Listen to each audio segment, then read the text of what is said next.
Everybody, Professor Doom here. So we're going to cover everything Lahaina, Hawaii. So really interesting, we were getting reports from the media that kids were sent home from school. And what is interesting is that when you read the school website, and they talk about that that there was going to be no school because of brush fires and due to down power lines, heavy winds. What's interesting is that none of the other schools on Hawaii appeared to have been closed down.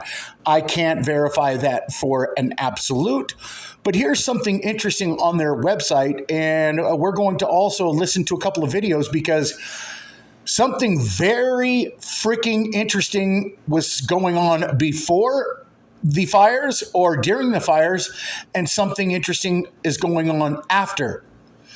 And it all comes from the orders of the police chief. Yes, that Mr. Pelletier, who was the incident commander during the Las Vegas casino shooting back in August of 2017. Let's take a look at the website and see what they have to say, which is very, very interesting.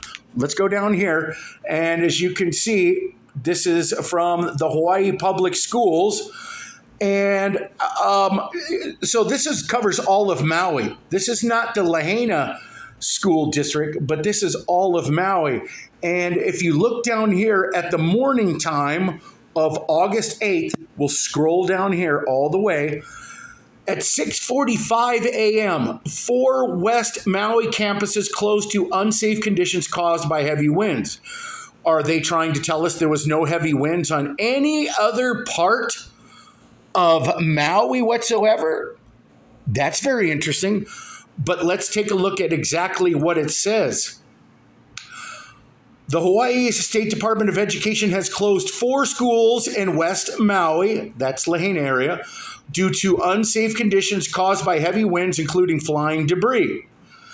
Look at all Lahaina Intermediate, Lahaina Luna High School, so on and so forth. And as you can see coming down here, previously scheduled waiver day, no students were scheduled to be at school today. And that is for the 2 schools right here, King Kamehameha. There were no students that were scheduled to be at school. And Lahaina Intermediate, all of them. And if you look at this, the department is monitoring the brush fire conditions in upcountry Maui and other weather impacted statewide. All statewide. We're talking about all of the islands of Hawaii. But they're saying that the hurricane winds only affected Lahaina, and that is it. All other schools remain open at this time. Okay. Now let's take a look at a video, and this is orders that obviously had to have come from Mr. Pelletier, the police chief of Maui, and take a listen to this.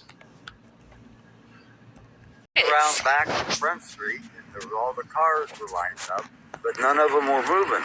And I walked all the way from Safeway to the chart house. Not one car had moved.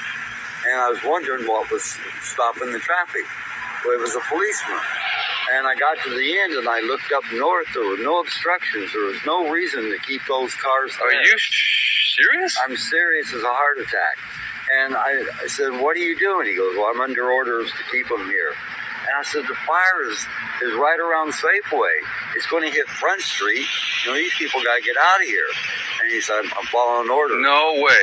And so I just kept walking. And I, well, maybe he knows something I don't, you know. So, and I keep walking down the highway. And I look behind, no cars are coming out. I walked all the way to Waikuli Beach, still no cars coming out. And I started hearing boom, boom, boom. And then I heard people screaming and stuff. You're saying they were blockaded in by the police at the end of Front Street? Yeah. Like where the restaurant is? Where the chart house Where the chart house was, I should say. There was a blockade there and they could not go any further. Right. What the hell? I walked all the way from Safeway to there. Not one car had moved. And people walking in front of me, the people in the cars are saying, "Would you like a ride?" And they go, "Oh, okay." And they'd get in. They asked me, I go, "No, you better get out of here." You know, but they were just, "Well, we were told to evacuate by car." Okay. So I just kept walking, and I got all the way to, like I said, the Civic Center, and then I started hearing all the explosions, and there was no one walking behind me or on bicycles or anything. Okay. Police chief, and these are the orders and the limitations that he has placed on the media as a 12-mile radius. But that's not what I want you to really focus in on. I want you to listen to the excuse, and it is a doozy. When you hear it, let's listen in, and then I will give you the commentary that does not make a lick of sense. It did not make a lick of sense that you were going to have police blockade people from escaping by car, which that doesn't make any sense.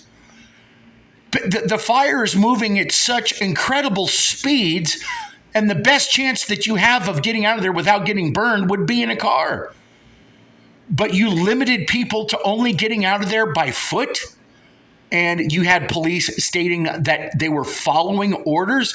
The only person who could have gave that order is this guy right here. Now let's listen to the orders that he's given now about the 12-mile radius and the reason why he wants to keep people out of Lahaina. But here's the interesting thing.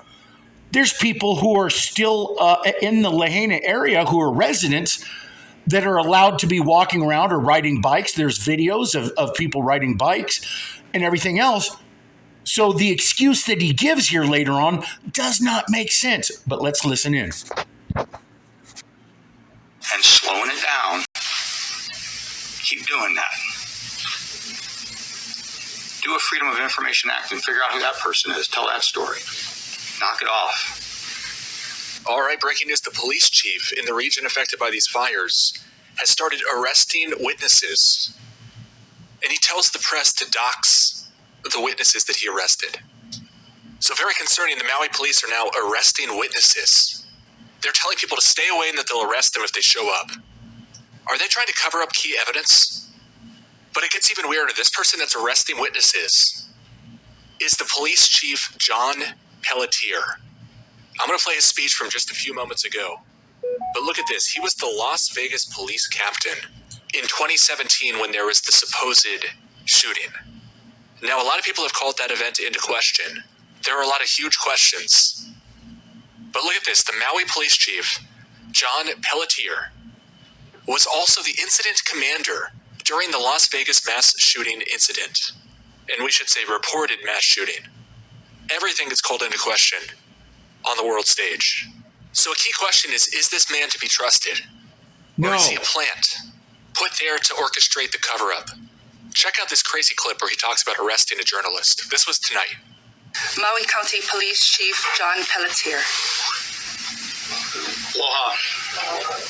Patience, prayers, perseverance. That's what we need. I'll say it every time I come up. Because if I don't say it, or you get tired of hearing it, or people get tired of understanding it, it means we've lost our patience, we've lost our faith, and we lost our will. Kamana Aina, this island and this state will never lose their faith and will never lose their will. Period. There are 99 so far. And I think that it was said very eloquently by the mayor. Our deepest condolences, because starting tomorrow, MPD will be pushing out, with partnership with the county, the names of those that have been identified and notified. If If you have not been notified because of the way the state law is and the way we're going to do this, family notification has to take place. And then if we've identified them but we have not got a notification, we'll put something to state identified, notification pending. I understand that people want numbers. It's not a numbers game. Right now we're at 99 souls and families, so we're going to continue to do that. To date, 25% of the area has been searched. We started with one dog, we're at 20. We can only move as fast as we can, but we've got the right amount of workers, the right amount of teams doing it. Just so you guys know about the search teams and what we've assembled, because I cannot say thank you enough to the incredible work of the men and women of MPD, MFD, the National Guard, Public Works, and all of the unsung heroes. You know, all these things don't happen because elves do it. It happens because human beings are doing it. And I think we take all that stuff for granted, and everybody wants perfection. But you're only going to get what you can get at the time.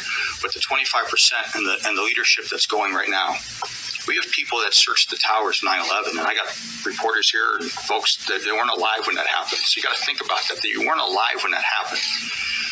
So I want people to understand the reverence of which we're doing this. The head of the FEMA team conducting this search. FEMA is conducting the search. The team, when we went out at the beginning and talked about this, it's not just ash on your clothing when you take it off. It's our loved ones. That's the reverence. That's why we can't have you walking down there. And we had to arrest somebody for trespassing.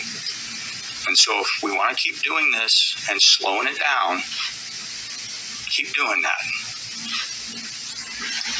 Do a Freedom of Information Act and figure out who that person is. Tell that story. Okay. Knock it off. So this is my thing. All right. You're going to tell me that these people's remains or ashes of the remains of these people are not going to stick to your clothes, but it will stick to the clothes of the reporters or people that want to come in and help people bring supplies so that they're not freaking taking other people's goods by gunpoint because they're hungry or don't have any water or they don't have anything. And you're talking about we have to use reverence or we have to go at a snail's pace because we only have so many people conducting the search. And as I said in the other video, it is FEMA that is directing this whole search. Who is this this police chief? He seems to be giving the orders, but we know that it's the FEMA conducting everything. Why isn't FEMA up there talking about why this has to be done this way or this has to be done that way? And you're going to use the excuse that we have to put a 12-mile radius so that the media cannot come in and look to see what we're doing because ash that belongs to the remains of the dead will get on their clothes? Like I said. So what? All of your people that are going in there and conducting the searches, what? Their remains of ash are not going to fall on them? So you can't use that excuse that's why you want to keep the media at bay. But what is interesting is that you obviously gave the orders to blockade cars from escaping through Front Street. And people had to make escape for their lives on foot. With a fire that was traveling at those speeds due to those winds, and you had 2 schools that were out that day. Boy, does this sound like one huge child sacrifice. You know, whenever something goes on at one of these magnitudes, it's like, think about this. With 9/11, how many different prongs to the event were achieved by doing what they did? Multiple prongs, wasn't it? Do you remember all that? Everything that was accomplished? Oh, they got to test their, they had a military drill at that time. They had this going on. They had that going on. Then you had multiple prongs going on. The thing is that, do you realize all of the things that would have had to have fallen into place for this to happen? Oh, the school was not going to be having class that day. Okay, that's one thing. The hurricane winds would have had to have happened. And then a brush fires or fires would have had to broke out during these winds, all on a day when most of these schools were closed down from the very beginning. And why did the media tell us that the kids were sent home? And why wasn't their schools closed down on other parts of the island? You're telling me these hurricane-style winds only affected this part of the island? Only freaking fires broke out on this part of the island? Is that what you're going to tell me? And for all of the other reasons stated, the police chief making up some funky ass orders to block people in, and now you have a police chief giving out orders that there is a 12-mile media blackout radius. What is it that they don't want people to know? Thanks, everybody.